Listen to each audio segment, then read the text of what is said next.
दिख रही है पीपीटी? Good morning students. आज का हमारा विषय है शिक्षण की अवधारणा, आवश्यकता और महत्व। तो इसमें सबसे पहले हम ये देखना चाहेंगे कि शिक्षण की क्या अवधारणा है, उनकी आवश्यकताएं क्या हैं, उनका महत्व क्या है। अब शिक्षा जो है वो मानव को एक अच्छा इंसान बनाती है। शिक्षा में ज्ञान, उचित आचरण और तकनीकी दक्षता, शिक्षण और विद्या प्राप्त आदि समाविष्ट होती है। तो यह विभिन्न प्रकार के कौशल हुए या हमारा मानसिक, नैतिक, सौंदर्य विषयक, इसमें हर चीज केंद्रित रहती है। तो शिक्षा समाज एक पीढ़ी द्वारा अपने से निचली पीढ़ी को अपने ज्ञान के हस्तांतरण का प्रयास करता है। जब एक पीढ़ी में वो ज्ञान आ जाता है तो वो दूसरी पीढ़ी को अपना ज्ञान देने की कोशिश करता है। तो ये हमारा एक शिक्षण कहलाएगा या अध्यापन जो है वो होता है। जब हम शिक्षा शब्द के प्रयोग को देखते हैं तो हम मोटे तौर पर ये कह सकते हैं कि ये दो रूपों में प्रयोग लाया जाता है। एक तो व्यापक रूप में, एक हमारा संकुचित रूप में प्रयोग करते हैं। तो इन चीजों को देखने से पहले सबसे पहले हम इसके उद्देश्यों को देखेंगे कि इसके ज्ञान प्राप्ति के या शिक्षण के या अध्यापन के उद्देश्य क्या है। ज्ञान के निर्माण के अर्थ को समझ सकेंगे। विद्यार्थी शिक्षा ज्ञान के निर्माण के रूप में समझ सकेंगे कि किस तरीके से हम ज्ञान सीखें और उसका निर्माण आगे करें उसे समझकर। फिर ज्ञान के निर्माण की विशेषताओं की व्याख्या कर सकेंगे कि किस तरीके का ज्ञान है हमारे पास और उसकी क्या विशेषता है, तो उसकी भी व्याख्या छात्र कर सकेंगे। अब शिक्षण और सीखने को प्रभावित करने वाले ज्ञानात्मक कारक को समझ सकेंगे। अब इसमें शिक्षण और सीखने वाले जो कारक हैं और ज्ञानात्मक जो कारक हैं, ज्ञानात्मक में दोनों चीजें आती हैं, प्रत्यास्मरण भी है, प्रत्याभिज्ञान भी है। तो दोनों चीजों के जो कारक हैं उनको विद्यार्थी समझ सकेंगे। अब इसमें ज्ञान की प्राप्ति के सामान्य सिद्धांत एवं शिक्षण युक्ति के शैक्षिक महत्व को समझ सकेंगे।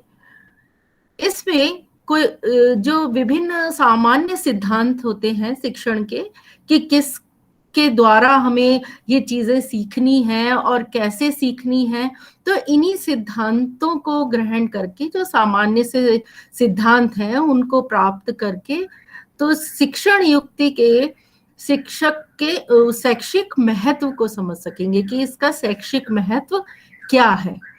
और उसके बाद ज्ञान के प्रकार और उनके संबंधों की व्याख्या कर सकेंगे कि किस किस प्रकार का ज्ञान हमने प्राप्त किया और उनमें क्या संबंध है, तो उसकी व्याख्या भी विद्यार्थी कर सकेंगे। अब अगला इसके प्रस्तावना में हम ये देखते हैं कि शिक्षण का जो उद्देश्य है उसके सीखने की प्रक्रिया का संचालन करना है। अब शिक्षक अध्यापन करता है और छात्र सीखते हैं। तो शिक्षण का मुख्य कार्य सीखने की समुचित शिक्षण का मुख्य कार्य सीखने की जो समुचित व्यवस्था है उसके द्वारा किया जा रहा है। तो हम कहीं ना कहीं इस शिक्षण से जुड़े रहते हैं। शिक्षण का कार्य सीखने की समुचित परिस्थितियों को उत्पन्न करना होता है जिससे छात्र अनुभव द्वारा क्रियाएं करते हैं और सीखते हुए नवीन ज्ञान को प्राप्त करते हैं। शिक्षण की प्रभावशीलता के मूल्यांकन का मापदंड सीखना होता है। जब भी हम शिक्षण प्राप्त करते हैं तो उसमें यदि प्रभावशीलता है तो फिर हम अच्छा जो ज्ञान है, अच्छा शिक्षण है, उसे प्राप्त कर सकते हैं और उसका मूल्यांकन कर सकते हैं कि किस आधार पर हमने ये ज्ञान प्राप्त किया। और किन मानदंडों पर इनको हम सीख रहे हैं, तो उसी के अनुसार हम इस ज्ञान को उपलब्ध करते हैं। अब अगले में हम सीखने सबसे पहले जान लेते हैं कि शिक्षण का अर्थ क्या है। अब ये जानना हमारे लिए अत्यंत आवश्यक है। शिक्षण के अर्थ की बात की जाए तो शिक्षण एक सामाजिक प्रक्रिया है। इस पर प्रत्येक देश की शासन प्रणाली, सामाजिक दर्शन, सामाजिक परिस्थितियां, मूल्य आदि का प्रभाव पड़ता है। जब हम ये देखते हैं कि हमारे देश में अगर लोग शिक्षित हैं तो फिर उसका सामाजिक प्रक्रिया पर भी प्रभाव पड़ेगा, शासन प्रणाली पर भी प्रभाव पड़ेगा। जो समाज में लोग हैं वो आपस में लड़ेंगे नहीं, या कोई उनको बात कहनी है तो बड़ी शालीनता से एक दूसरे से बात करेंगे।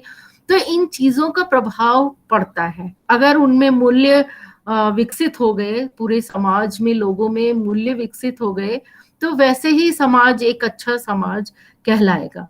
और अगर शासन व्यवस्था की बात करें तो यदि शिक्षण प्राप्त करे हुए हमारी शासन व्यवस्था के लोग हैं और जो उनमें लीडर हैं, अगर वो शिक्षित है तो कहीं ना कहीं हमारे देश के लिए एक अच्छा शासन प्रणाली हो सकती है।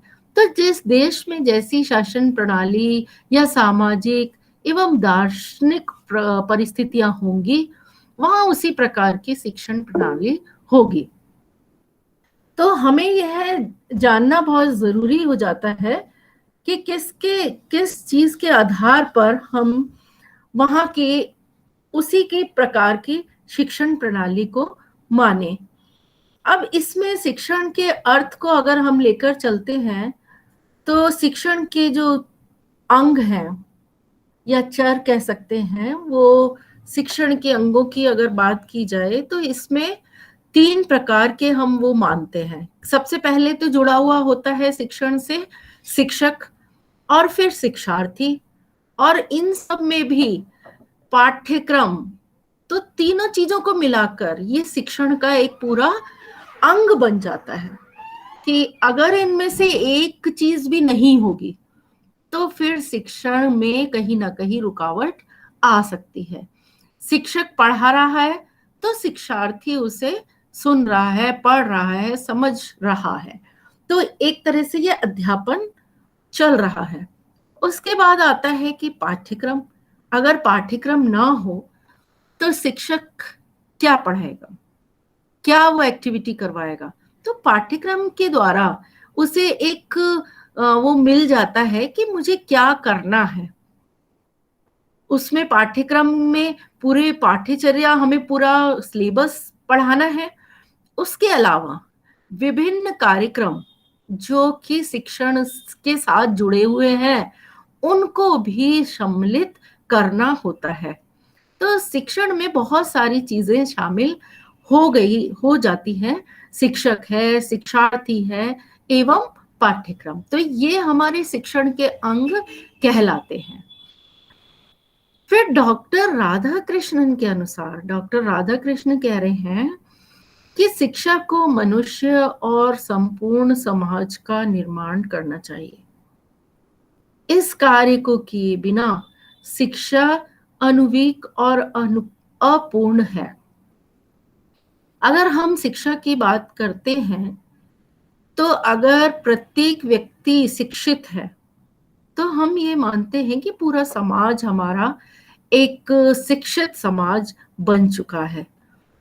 अभी सरकार भी इतनी योजनाएं चला रही है कि सभी शिक्षित हो जाएं, किसी भी तरीके से लोग शिक्षित हो जाएं। तो छोटी कक्षा में फ्री एजुकेशन दे रही है, उसमें मिड डे मील की भी व्यवस्था कर रही है कि जो बच्चे इस तरीके के हैं जो खाना भी नहीं खा पा रहे हैं उनके लिए भी व्यवस्था हो जाए। किसी न किसी तरीके से वो एक पढ़ने के लिए उसमें आए कि हमें शिक्षित होना है। तो अगर इस तरीके से संपूर्ण समाज शिक्षित हो जाएगा, वो भी किसी कार्य के उससे ही कर रहे हैं कि उन्होंने इस तरीके का महसूस किया कि यदि कोई शिक्षित व्यक्ति है तो वो एक अच्छे समाज का निर्माण कर रहा है। और इस समाज के निर्माण के कार्य में अगर शिक्षा इस तरीके से लगी रहे या उसका निर्माण न कर पाए समाज का, तो वो एक अपूर्ण शिक्षा कहलाएगी। इसीलिए ये कहा जा रहा है कि हमारा पूरा समाज धीरे धीरे विकसित हो जाए और शिक्षित हो जाए।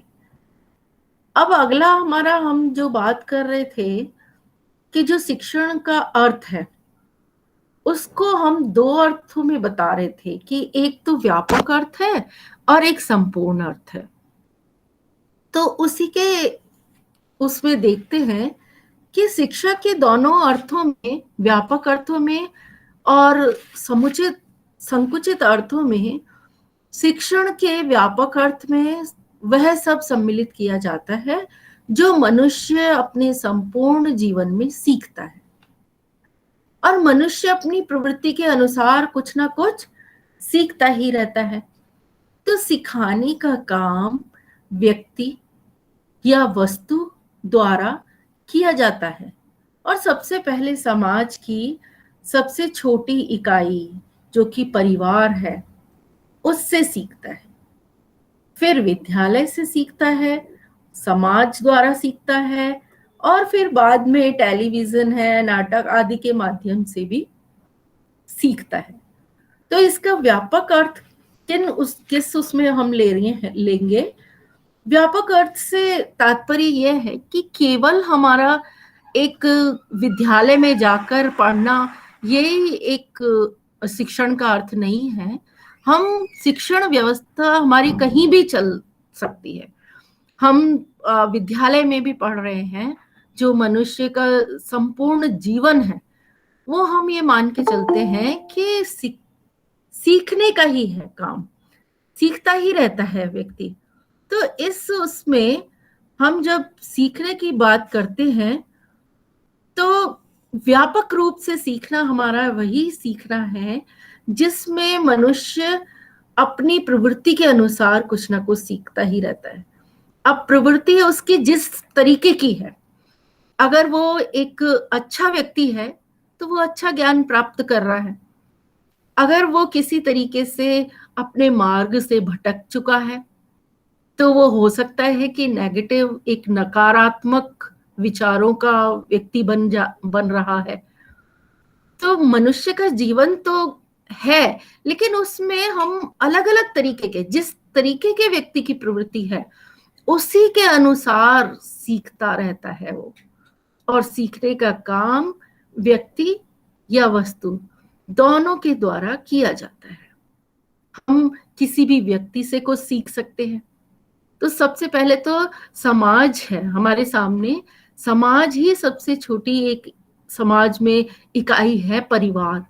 सबसे पहले हम परिवार से सीखते हैं। जब बच्चा जन्म लेता है, धीरे धीरे वो बड़ा होता है, तो वो सीधे ही समाज के उसमें नहीं आ गया, वो पहले सबसे पहले अपने परिवार के टच में आता है। उसमें माता पिता हैं और भी जो परिवार के सदस्य हैं, भाई बहन हैं, और अगर दादा दादी जो भी परिवार में रह रहे हैं, उनकी वजह से वो छोटी छोटी जो चीजें हैं वो सीखता है। तो उसका सबसे पहला जो सीखना है वो परिवार के माध्यम से चलता है।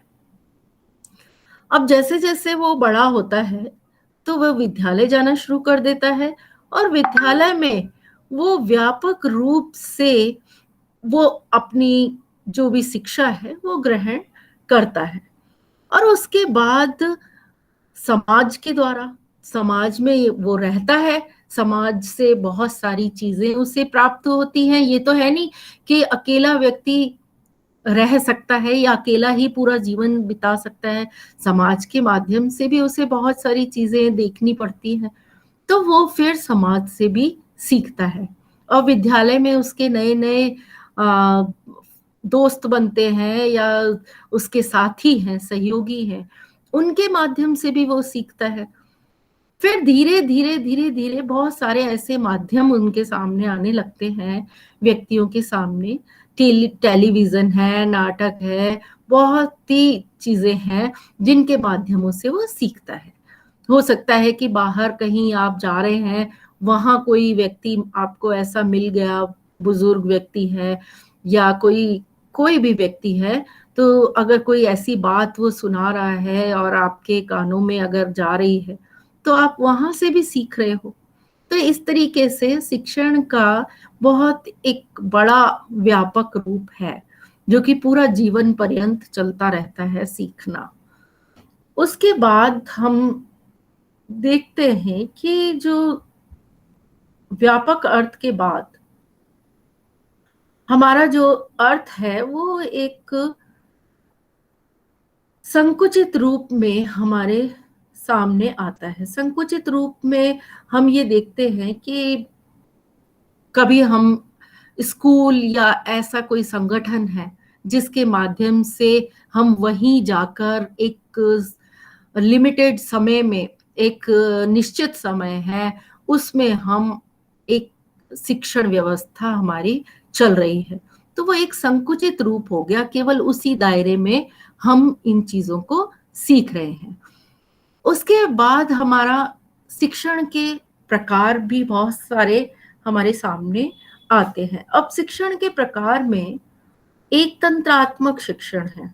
एक तंत्रात्मक शिक्षण में शिक्षक का स्थान शिक्षण प्रक्रिया के अंतर्गत प्रधान माना जाता है और छात्र का स्थान गौण माना जाता है।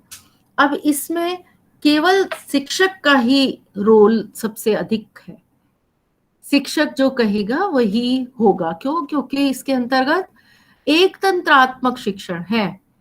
शिक्षक के द्वारा वो प्रधान है।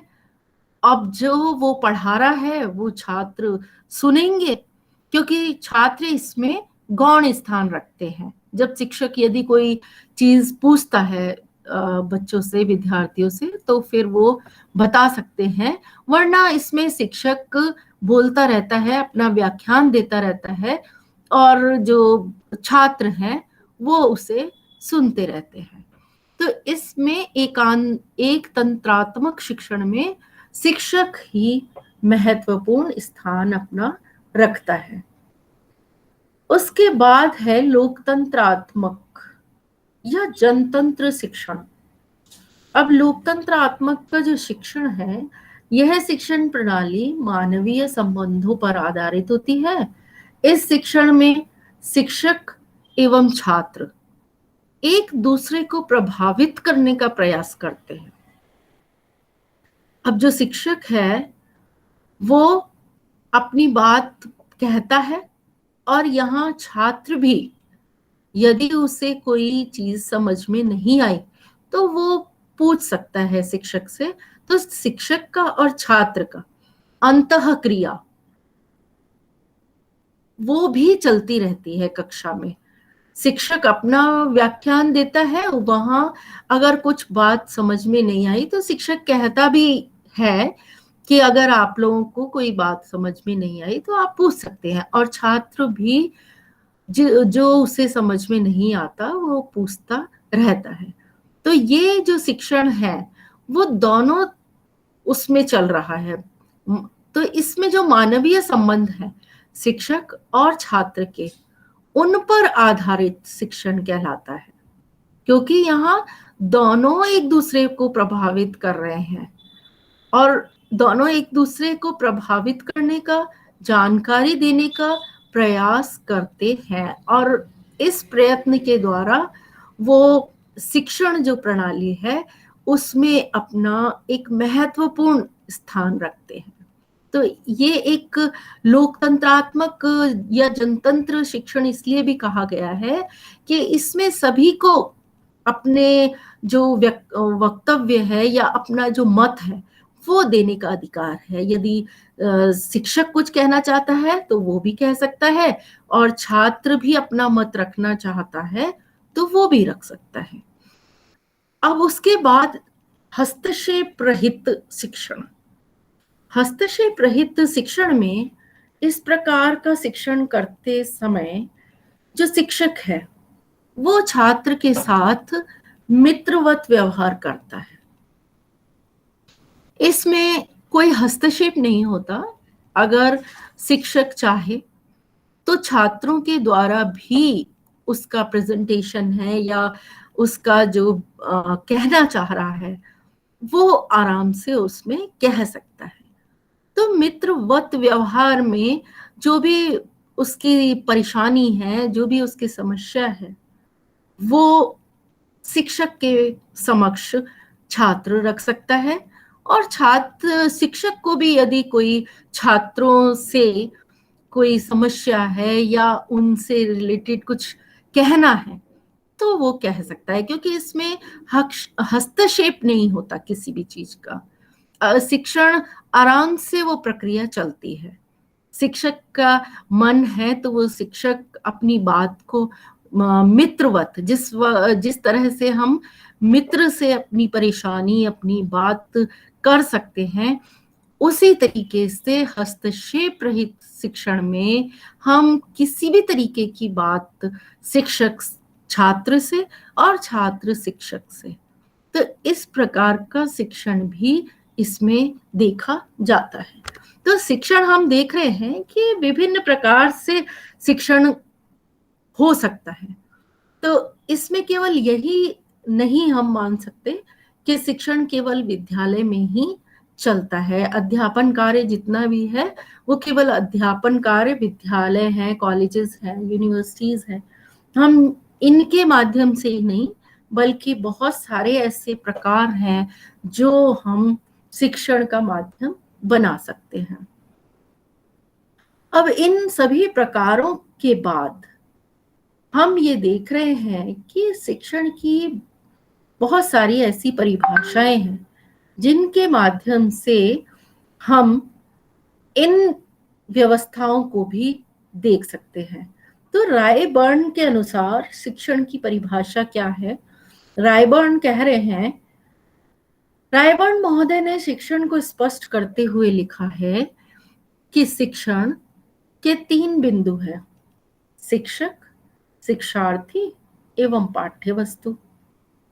इन तीनों के बीच संबंध स्थापित करना ही शिक्षण है। यह संबंध बालक की शक्तियों के विकास में सहायता प्रदान करता है। तो इसमें हमें यह देखने के लिए मिल रहा है कि ये पहले भी हम डिस्कस कर चुके, पहले भी इसको देख चुके हैं। तो इन्होंने भी यही चीज बोली है कि शिक्षक, शिक्षार्थी एवं पाठ्य वस्तु। जो भी पाठ्य वस्तु है वो शिक्षक पढ़ाता है, और पढ़ाता किसको है? शिक्षार्थी को। तो उन तीनों के बीच में एक संबंध स्थापित हो जाता है। तो आपस में ये तीनों चीजें जुड़ी हुई रहती है। तो यह संबंध बालक की शक्तियों का विकास करता है। अगर बालक एक शिक्षक से जुड़ा हुआ है और शिक्षक एक पाठ्य वस्तु से जुड़ा हुआ है, तो तीनों मिलकर शक्तियों का निर्माण कर रहे हैं। अगर कोई दिक्कत है तो बालक शिक्षक से कह सकता है, अगर उसमें हमें पढ़ाई के विषय में कुछ पूछना है तो पाठ्य वस्तु बीच में आ जाती है। तो पाठ्य वस्तु से बालक और शिक्षक दोनों रिलेटेड हैं, संबंधित होते हैं। तो इसमें उनके विकास में सहायता प्रदान करता है। तो इस तरीके से हमें ये रायबर्न ने बताया कि तीनों बिंदु जब मिल जाते हैं, इनमें जब संबंध हो जाता है तो बालक की शक्तियों का विकास संभव रहता है। अगला जो परिभाषा है वो थॉमस एम रिस्क के अनुसार है। थॉमस एम रिस्क ने शिक्षण की जो परिभाषा दी है उसमें इन्होंने कहा है कि सीखने के लिए दिए जाने वाले निर्देशन के रूप में शिक्षण को परिभाषित किया जा सकता है। अब सीखने के लिए जो निर्देश दिए जा सकते हैं, देते ही हैं, निर्देशन देते हैं हम कि इस तरीके से रहना चाहिए, ऐसे अपने जो पाठ है, पाठ्यक्रम है, उसे इस तरीके से निभाना चाहिए। तो यदि इस तरीके से बार बार सीखने के लिए निर्देश देते रहे तो फिर शिक्षण को परिभाषित किया जा सकता है। उस वक्त हम ये समझ सकते हैं कि शिक्षण चल रहा है। तो शिक्षण कब चल रहा है? जब हम किसी को सीखने के लिए, सिखाने के लिए निर्देशित करते हैं। तो इसी को थॉमस एमरिस्क ने बताया है। फिर ह्यूजेस और ह्यूजेस के अनुसार शिक्षण की परिभाषा, उन्होंने भी शिक्षण की परिभाषा इस तरीके से दी है कि शिक्षण का अर्थ है सीखने में सहायता करना। तब तक कुछ नहीं दिया गया जब तक वह ग्रहण नहीं किया गया। तब तक कुछ नहीं पढ़ाया गया जब तक वह सीखा नहीं गया। इन्होंने भी बहुत अच्छी बात शिक्षण के कही गई है, शिक्षण से संबंधित इन्होंने भी बहुत अच्छा कहा है। देखो, इन्होंने कहा है कि जो भी सीखने का, जो शिक्षण का जो हम अर्थ है, वो ये मानते हैं कि सीखने में सहायता करना। जो चीज हमें कुछ सिखा रही है तो हम उसे शिक्षण कहेंगे। और शिक्षण तब तक नहीं हो सकता जब तक कुछ नहीं दिया गया है। हम एकदम अकेले एक कमरे में बैठे हैं, हमारे पास कुछ भी नहीं, ना हमारे पास कोई व्यक्ति है, ना कोई ऐसी वस्तु है जिससे हम सीख सकते हैं कुछ, और ऐसे खाली कमरे में आपको बिठा दिया जाए तो आप कुछ ग्रहण कर सकोगे? आप कुछ भी ग्रहण नहीं कर पाओगे जब तक हम किसी के संपर्क में नहीं आते। चाहे वो टेलीविजन है, रेडियो है, इस तरीके का या वस्तु है, अगर हम इन चीजों को भी देखें तो हम कुछ सीख सकते हैं। इन चीजों से भी काफी ज्ञान मिल सकता है। और यदि हमारे पास व्यक्ति हैं, हमारे परिवार के लोग हैं, मित्र हैं, हमारे पड़ोसी हैं, हमारे शिक्षक हैं, अगर इन लोगों के भी संपर्क में हम नहीं हैं तो भी हम कुछ ग्रहण नहीं कर पाएंगे। तो तब तक कुछ नहीं। तो इन्होंने ये एक अच्छी बात कही है कि तब तक कुछ नहीं पढ़ाया गया, जब तक हमें कोई कुछ नहीं सिखाता या पढ़ाता, तब तक वह सीखा नहीं जा सकता। किसी भी व्यक्ति को, वो बचपन में बहुत छोटा है और उसे चीजें नहीं सिखाई जाएं तो उसे कुछ भी नहीं प्राप्त होगा, न किसी भी चीज का जानकारी उसको नहीं होगी। उसे धीरे धीरे सिखाया जाता है। जब वो छोटा बच्चा होता है, धीरे धीरे बड़ा होता है, तो उसे बहुत सारी चीजें सिखाई जाती हैं, तब वो कर पाता है। तो कहीं ना कहीं तो ये कुछ सिखाया गया है, पढ़ाया गया है, तो फिर व्यक्ति सीखा है। इसका मतलब कि शिक्षण सीखने में सहायता करता है। शिक्षण वो चीज है जो हमें सीखने में सहायता कराती है। तो इस तरीके से जो हमारे परिभाषाएं हैं वो भी हमें बहुत कुछ जानकारी दे रही हैं। अब एनएल गेज के अनुसार, एनएल गेज ने भी शिक्षण की परिभाषा दी है। उन्होंने, एनएल गेज ने शिक्षण की परिभाषा में कहा है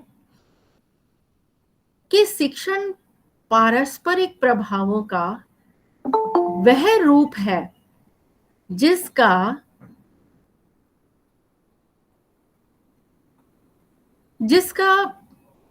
उद्देश्य दूसरे व्यक्ति के व्यवहार क्षमताओं में परिवर्तन लाना है। तो इस तरीके से हम ये देख सकते हैं कि जो हमारी परिभाषाएं हैं वो भी हमें ये बताने की वो कर रही हैं कि शिक्षण पारस्परिक प्रभावों का एक रूप है जिसका उद्देश्य दूसरे व्यक्ति के व्यवहार क्षमताओं में परिवर्तन लाना है। कोई भी एक व्यक्ति जो सिखा रहा है तो दूसरे के व्यवहार में परिवर्तन आने लगता है। सामने वाला जो व्यक्ति है उसके व्यवहार में परिवर्तन आता है। जैसे शिक्षक कुछ आपको पढ़ा रहा है तो आपके व्यवहार में धीरे धीरे परिवर्तन आता है। क्यों? क्योंकि आप उन चीजों को सीख रहे हैं, जो आप में क्षमताएं हैं उनमें परिवर्तन हो रहा है, उनमें बढ़ोतरी हो रही है, आप उनमें आगे बढ़ रहे हो। तो इन चीजों से क्या जानकारी मिलती है? अगर कोई विद्यार्थी या छात्र कुछ उनमें के व्यवहार में चेंजेस आ रहा है, अगर वो बहुत ज्यादा गुस्सा करता है, यदि वो पढ़ाई नहीं कर रहा है, तो शिक्षक उसे ये चीजें समझाता है कि हमें गुस्सा नहीं करना चाहिए, हमें इस तरीके का व्यवहार रखना चाहिए। तो धीरे धीरे धीरे धीरे वो शिक्षक की बात से प्रभावित होने लगता है, और प्रभावित होकर क्या होता है, उसके व्यवहार में परिवर्तन होता है। वो गुस्सा करना कम कर देता है, वो पढ़ाई नहीं कर रहा था, धीरे धीरे वो पढ़ाई में इंटरेस्ट लेने लगता है, तो उसे पढ़ाई अच्छी लगने लग जाती है। तो उसके जो क्षमताएं थी, वो इतने अच्छे मार्क्स नहीं ला पा रहा था, अब वो अच्छे मार्क्स भी ला पा रहा है। तो इन चीजों में क्या हो रहा है, ये परिवर्तन हो रहा है, और किसके माध्यम से हो रहा है? शिक्षण के माध्यम से हो रहा है। तो ये हमारा शिक्षण का महत्व हमें दिखाई दिया। अब है B.F. स्किनर। अब B.F. स्किनर के अनुसार शिक्षण की जो परिभाषा है, उसमें वो कह रहे हैं कि शिक्षण पुनर्बलन की आकस्मिकताओं का क्रम है। जो पुनर्बलन मिलता है, उससे सबसे ज्यादा प्रभाव पड़ता है व्यक्ति पर। तो आकस्मिक प्रभाव पड़ता है, अचानक से प्रभाव पड़ना शुरू हो जाता है। धीरे धीरे जब वो बच्चा कुछ नया काम करता है सीखने के बाद, तो हम उसको शाबाशी देते हैं कि वाह, तुमने ये बहुत अच्छा काम किया, और भी अच्छा करो। तो उससे क्या है, उसे एकदम से वो उससे प्रभावित हो जाता है, और फिर उसको पुनर्बलन मिलने के बाद वो और उस काम को करने लग जाता है कि मेरे सर ने, मेरी मैम ने मेरी तारीफ करी है, तो मैं इस काम को और अच्छा करके उनको दिखाऊं। तो स्किनर का कहना है कि शिक्षण तब अच्छा होता है, या शिक्षण तब हम मानते हैं कि बहुत अच्छा चल रहा है या सीख रहा है बच्चा, जब उसको समय समय पर पुनर्बलन दिया जाए, और पुनर्बलन से उन्हें आकस्मिक शिक्षण सीखने के लिए देखा गया। उनको ये देखने में आया कि शिक्षण हम तब अच्छा ग्रहण कर सकते हैं जब हम किसी को फीडबैक, पुनर्बलन देते चले। तो इनकी जो सीखने की, शिक्षण की परिभाषा थी, वो भी बहुत अच्छी सामने आई। अब योकम एवं स्पिनर के अनुसार शिक्षण की परिभाषा, शिक्षण का तात्पर्य उस प्रक्रिया से है जिसके द्वारा समूह के लोग अपने अपिक सदस्यों को जीवन के साथ सामंजस्य स्थापित करना सिखाते हैं। अब इसमें जो अपरिपक्व जो लोग हैं, उनका जो समूह है, तो उससे, उस प्रक्रिया से उनको ये तात्पर्य उन्होंने जोड़ा कि जिसके द्वारा समूह के लोग अपने अपरिपक्व सदस्यों को, जो इतना परिपक्व नहीं है, उन चीजों को सीखने में वो आगे नहीं आ रहे हैं या नहीं सीख पा रहे हैं, जीवन के साथ सामंजस्य स्थापित करना सिखाते हैं उन्हें। भाई जीवन तो चलाना ही है, तो उनको भी सामंजस्य करना सिखाते हैं कि अगर आप इस तरीके से नहीं, तो अपना जीवन इस तरीके से बिता सकते हो। फिर बर्टन के अनुसार, अब बर्टन ने कहा है शिक्षण सीखने के लिए दी जाने वाली प्रेरणा, निर्देशन व प्रोत्साहन है।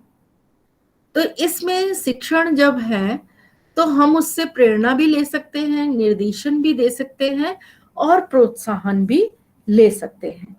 तो शिक्षण से हम सीखने की जो प्रक्रिया है उसमें भाग ले सकते हैं। अब B.O. स्मिथ के अनुसार, B.O. स्मिथ ने कहा कि शिक्षण एक उद्देश्य निर्देशित क्रिया है।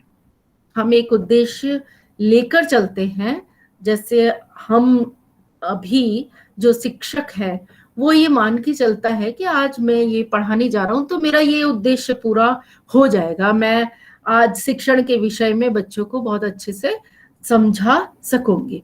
तो ये उद्देश्य हमारा है, और ये पूरा कैसे हो रहा है, हम ये निर्देशित क्रिया कर रहे हैं, हम उस चीज के बारे में जब बता रहे हैं, तो हमारा ये उद्देश्य पूरा हो रहा है।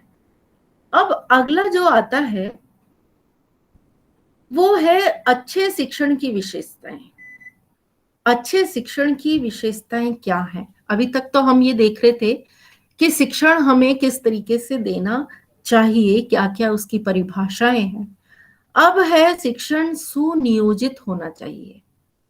शिक्षण तभी अच्छा हो सकता है जब वो सुनियोजित हो, एक नियोजित, एक प्लानिंग, योजनाबद्ध हो, तो फिर वो शिक्षण अच्छा हो सकता है। शिक्षण सुझावात्मक होना चाहिए। शिक्षण में सुझाव भी दिए हुए होने चाहिए कि हम इस चीज को जब आपको बता रहे हैं तो इससे क्या फायदा है या क्या नुकसान है। तो दोनों चीजें जब हम मान के चलते हैं तो वो और अधिक सीखता है व्यक्ति। इसका महत्व भी बताओ, हानि भी बताएं, लाभ भी बताएं, तो उससे वो और भी अधिक उसमें सीखेगा। अब शिक्षण दया एवं सहानुभूति पूर्ण होना चाहिए। एक शिक्षक है, वो डंडा लेकर बैठ आता है क्लास में और पढ़ाना शुरू कर देता है। उससे जो बच्चे हैं वो इतना प्रभावित नहीं होंगे। और कई बच्चे ऐसे हैं जो बीमार रहते हैं या क्लास में उनके कुछ अलग ही स्थिति है, तो शिक्षक को चाहिए कि थोड़ी सी दया सहानुभूति उनके उसमें रखे, तो वो और अच्छा सीख सकेंगे। तो ये भी एक शिक्षण की व्यवस्था है, ये भी एक विशेषता है कि जब हम किसी दया और सहानुभूति पूर्ण काम करते हैं तो शिक्षण अच्छा होता है। और यही एक अच्छे शिक्षक की एक विशेषता है कि वो सभी छात्रों को लेकर चले और एक दया सहानुभूति से काम करे। अगला आता है अच्छा शिक्षण प्रेरणादायक होता है। अगर हमें उस पढ़ाने से कुछ प्रेरणा मिल रही है, बच्चों को कुछ सीख मिल रही है, तो फिर वो शिक्षण और भी अधिक अच्छा माना जाएगा। तो हमेशा कुछ भी शिक्षण हो तो प्रेरणादायक होना चाहिए। अब अच्छे शिक्षण में व्यक्तिगत विभिन्नताओं को ध्यान में रखा जाता है।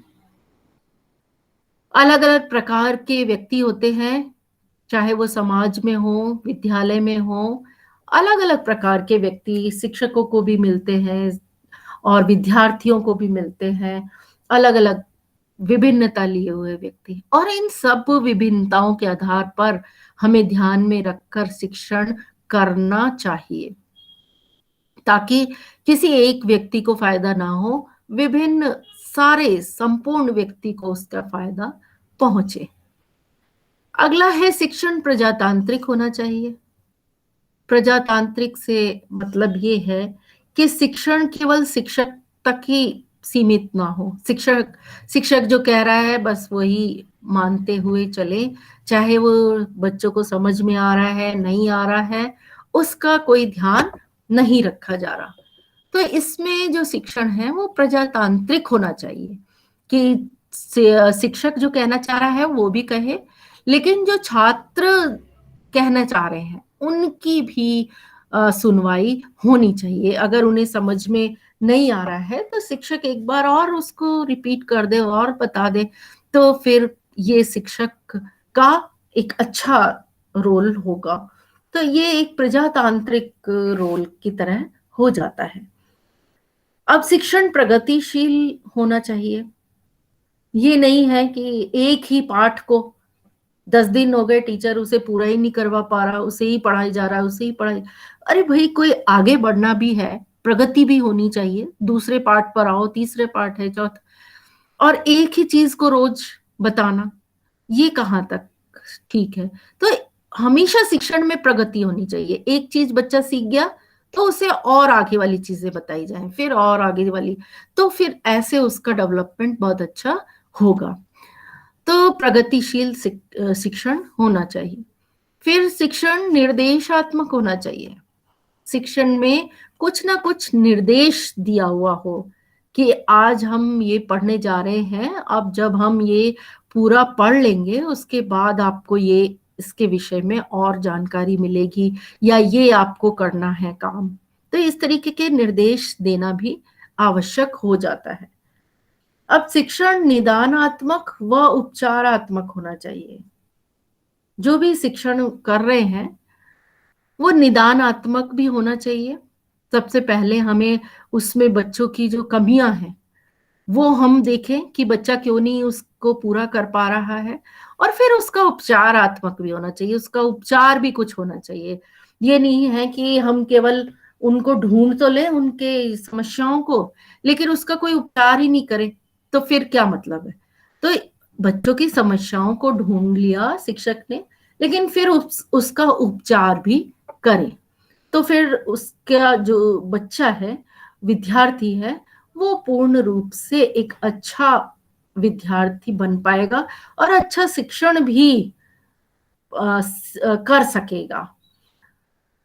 फिर है हमारे शिक्षण के उद्देश्य व महत्व। अब इसका महत्व क्या है? महत्व में शिक्षण बालक के व्यवहार में परिवर्तन करने की प्रक्रिया है। शिक्षण से बालक के व्यवहार में परिवर्तन होता है। फिर है शिक्षण एक उद्देश्यपूर्ण प्रक्रिया है। कोई उद्देश्य लेकर शिक्षक चलता है और शिक्षण के माध्यम से उसका वो उद्देश्य पूरा हो जाता है। फिर शिक्षण सामाजिक प्रक्रिया है, अर्थात इससे समाज का विकास होता है। जो भी हम सीख रहे हैं वो समाज के लिए ही सीख रहे हैं। कोई डॉक्टर बन रहा है वो भी अपने समाज के लिए, इंजीनियर बन रहा है वो भी अपने समाज के लिए, शिक्षक बन रहा है वो भी। जो भी व्यक्ति कुछ सीखता है वो समाज के काम ही आना है। तो इसलिए जो सीखना है वो अच्छे प्रकार से एक उद्देश्यपूर्ण हो तो वो समाज के लिए काम आ सकता है। फिर है शिक्षण व्यावसायिक प्रक्रिया है, इस जिससे व्यवसाय करने में काफी सहायता मिलती है। शिक्षण जो भी हमें सीखना है या हम सीखते हैं वो हमारे व्यवसाय में हमें काम आ सकती है, सहायता मिल सकती है। हमारा सीखा हुआ जो ज्ञान है उस व्यवसाय में हमें कहीं भी काम दिला सकता है। इसीलिए कहा जाता है कि हमेशा पढ़ते हुए रहना चाहिए, व्यक्ति को पढ़ते रहना चाहिए, नई नई चीजें सीखते रहना चाहिए। क्यों? क्योंकि जब हम किसी व्यवसाय के लिए जाते हैं तो उसमें हम एक नया शिक्षण उनको बताएं, ताकि जो शिक्षण के व्यवसाय है उस प्रक्रिया को हम पूरा कर सकें। यह एक तार्किक प्रक्रिया है जिससे तर्क करने का गुण भी विकसित होता है।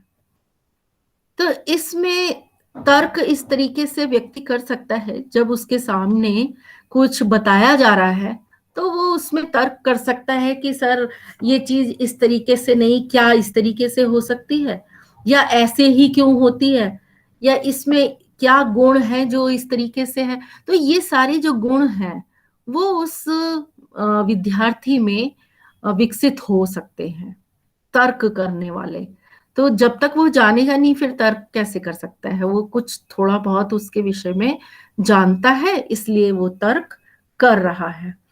तो इस प्रकार से शिक्षा के जो प्रकार हैं वो भी हमें 3 तरीके से हमने देखे। औपचारिक रूप से ले सकते हैं, निरौपचारिक रूप से, और अनौपचारिक रूप से शिक्षा ग्रहण कर सकते हैं। उसके बाद हम औपचारिक शिक्षा प्रणालियां हैं। शिक्षा प्रणालियों में हम प्रशिक्षण प्रदान करने के अलावा बच्चों और युवाओं में स्थापित की जाती है पाठ्यक्रम, छात्रों को क्या पता होना चाहिए ये जानकारियां भी हम दे सकते हैं। तो इसकी समझ भी उनके अंदर विकसित होनी चाहिए। अब हम शिक्षण के जो स्तर हैं उनकी बात कर सकते हैं कि शिक्षा के जो स्तर हैं वो 3 प्रकार के बताए हैं। एक तो स्मृति स्तर, जो मेमोरी लेवल जो है वो कह सकते हैं। एक है बोध स्तर। तो बोध स्तर भी हमारे अंडरस्टैंडिंग लेवल और चिंतन स्तर। तो इसमें स्मृति लेवल में जो हर्बर्ट है वो स्मृति लेवल में ऐसी परिस्थितियां उत्पन्न की जाती हैं जिससे छात्र पढ़ाई की विषय वस्तु को आत्मसात कर सके, यानी उसे पूरा याद कर लेता है। इस स्तर पर प्रत्यय स्मरण की या क्रिया पर जोर दिया जाता है। और जो स्मृति शिक्षण में संकेत अधिगम, श्रृंखला अधिगम पर महत्व दिया जाता है। इसी तरीके से बोध चिंतन भी है, जिससे बोध स्तर का शिक्षण विचारपूर्ण होता है। और बोध स्तर के प्रतिमान के जन्मदाता हेनरी सी मरीसन है। और फिर हमारे सामने चिंतन का शिक्षण आता है। चिंतन के स्तर में हमें यह देखने के लिए मिलता है कि बच्चों में आलोचनात्मक तथा मौलिक चिंतन उत्पन्न हो जाता है। तो इस तरीके का जो स्तर है वो भी बच्चों में, विद्यार्थियों में डेवलप हो जाता है। तो आज का जो हमारा विषय था वो शिक्षण से संबंधित था, अध्यापन से संबंधित था। उसके लाभ हमने, विशेषताएं देखी। और फिर अब अंत में हम इससे संबंधित महत्वपूर्ण लिंक हैं जो कि आपको इसमें दिए गए हैं। आप इन लिंक पे जाकर अपना और ज्ञान वृद्धि कर सकते हैं इस टॉपिक से रिलेटेड। अब इसके जो एमसीक्यू वस्तुनिष्ठ प्रश्न हैं उनको हम देखेंगे कि सीखी हुई बात को स्मरण रखने या पुनः स्मरण करने की असफलता को कहते हैं। कल्पना, स्मृति, विस्मृति और ध्यान, इसमें हमारे आता है विस्मृति। फिर है दूसरा, कार्य को आरंभ करने, जारी रखने और नियमित करने की प्रक्रिया है प्रेरणा, संवेदना, सीखना, प्रत्यक्षीकरण। तो इसमें प्रेरणा इसका सही उत्तर होगा। अगला प्रश्न है, शब्द का अर्थ स्पष्ट करने हेतु कौन सा तरीका सर्वाधिक उपयुक्त है? वाक्य प्रयोग, व्याख्यान, भ्रमण, चित्र निर्माण, भ्रमण। इसका उत्तर होगा वाक्य प्रयोग। किसी इच्छा या आवश्यकता में रुकावट पड़ने पर उससे उत्पन्न होने वाला सामवेगिक तनाव क्या कहलाता है? कुंठा कहलाता है। द्वंद्व, चिंता, कुंठा, तनाव। तो इसका सही उत्तर कुंठा होगा। अब अगला जो प्रश्न है वो है, एक बच्चे की बुद्धि और विकास के अध्ययन की सर्वाधिक अच्छी विधि कौन सी होती है? मनोविश्लेषणात्मक विधि, तुलनात्मक विधि, विकासीय विधि, सांख्यिकीय विधि। इसका सही उत्तर है विकासीय विधि। अगला है, कल्पना जगत में विचरण होता है कौन से विद्यार्थियों का? शैशव अवस्था वाले, किशोर अवस्था वाले, बाल्यावस्था वाले या शैशव अवस्था तथा किशोर अवस्था वाले? तो इनमें ये शैशव अवस्था और किशोर अवस्था वाले इस तरीके के कल्पना जगत में रहते हैं। अब अगला हमारे सामने ये आता है, छोटे छोटे वाक्यों को बोलना तथा 3 पहियों की साइकिल चलाना। यह कार्य किस अवस्था में होता है? शैशव अवस्था, बाल्यावस्था, किशोर अवस्था, प्रौढ़ अवस्था। तो इसका उत्तर होगा शैशव अवस्था। अगला प्रश्न, निम्न में से किस घटना की ओर बालक सर्वप्रथम आकर्षित होना प्रारंभ करता है? प्रकाश की ओर, मां की ओर, ध्वनि की ओर, भोजन की ओर।